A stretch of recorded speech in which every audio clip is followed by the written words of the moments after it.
Instructor रेकॉर्डसाठी Google Chrome open करावे व त्यामध्ये record.itibook.com ही साईट ओपन करावी.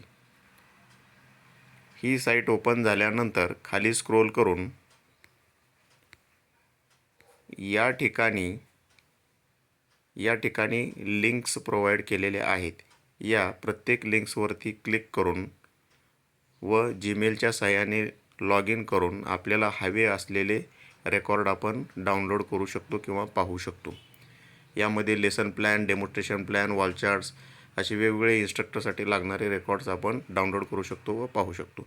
तसेच इतर रेकॉर्ड जे आहेत स्टुडंट फॉलोअप, रजिस्टर, अटेंडन्स व इतर रेकॉर्डसाठी पाहण्यासाठी किंवा एडिट करण्यासाठी या ठिकाणी view update all instructor record, student follow up, attendance etcetera या ठिकाणी मोबाईलवरती आपल्याला पाहायचं असेल तर मोबाईलवर क्लिक करायचं आहे व कॉम्प्युटरवर पाहायचं असेल तर लॅपटॉप किंवा डेस्कटॉपवरती क्लिक करायचं आहे. आपण आता मोबाईलवरती क्लिक करून पाहूया. मोबाईलवरती क्लिक केल्यानंतर गुगल शीट्स हे ॲप आपल्या मोबाईलमध्ये जर इन्स्टॉल असेल तर ओपन ऑप्शन येईल, तिथं ओपनवर क्लिक करावे. वर इन्स्टॉल केलेला नसेल तर इन्स्टॉल करून घ्यावे.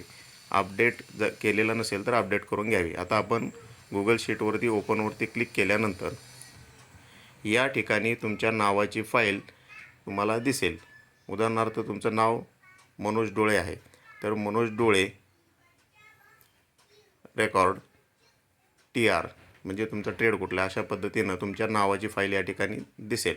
उदाहरणार्थ मनोज डोळे नावाची ही फाईल या ठिकाणी आहे. आता याला क्लिक केल्यानंतर या ठिकाणी फाईल ओपन होईल व इथं स्टुडंट इन्फो हा तुमचा इथं ओपन होईल. यामध्ये सर्व स्टुडंटची माहिती या ठिकाणी तुम्ही अपडेट करू शकता.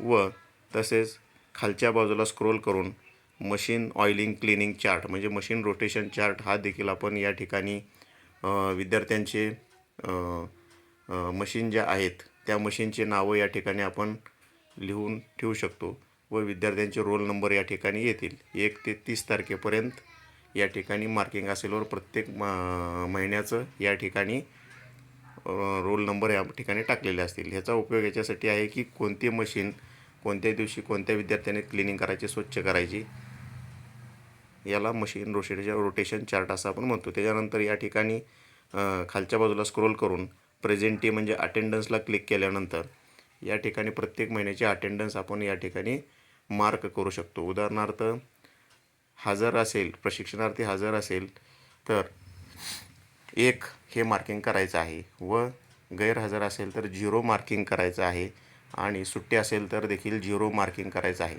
व हे केल्यानंतर महिन्याच्या शेवटी या ठिकाणी आपल्याला कॅल्क्युलेशन होऊन या ठिकाणी हजर दिवस गैरहजर दिवस येतील व तसंच पुढच्या महिन्यात कॅरी फॉरवर्ड ते जो कॅल्क्युलेशन आहे तो पुढच्या महिन्यात कॅरी फॉरवर्ड होईल. या ठिकाणी मागच्या महिन्यातील हजेरी या ठिकाणी किती आहे हे देखील आपल्याला दिसेल आणि या ठिकाणी पर्सेंटेज प्रत्येक प्रशिक्षणार्थीचे पर्सेंटेज जे आहे ते ॲटोमॅटिक इथे येईल व आहे असे आपण आपल्या हजेरी पत्रकावर किंवा मस्टरवरती आपण ते लिहू शकतो यात पाहून.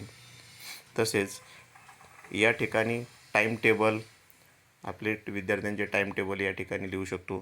त्याच्यानंतर जॉब इव्हॅल्युएशन म्हणजे प्रत्येक जॉबसाठी आपण विद्यार्थ्यांना जे मार्क देणार आहे ते या ठिकाणी लिहू शकतो व याचे कॅल्क्युलेशन इथले कॅल्क्युलेशन देखील ॲटोमॅटिक होईल.